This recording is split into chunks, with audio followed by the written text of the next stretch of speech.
Welcome to Auto Resolve. In this guide, I will show you how to fix Xbox Series X or S when it's unable to connect a wireless network.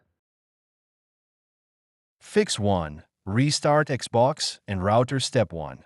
Turn off your Xbox Series X vertical bar S. Step 2. Unplug the power cable for 30 seconds. Step 3. Restart your Wii FE router. Step 4. Turn on Xbox and try connecting again. Fix 2. Check Wii FE password. Step 1. Go to Settings, General Network Settings. Step 2. Select Setup Wireless Network. Step 3. Enter the correct Wii FE password. Fix 3. Restart network settings. Step 1. Go to Settings, General Network Settings. Step 2. Select Advanced Settings. Step 3. Choose Alternate MAC address. Step 4. Select Clear and restart Xbox. Fix 4. Update Xbox System. Step 1. Go to Settings, System Updates. Step 2.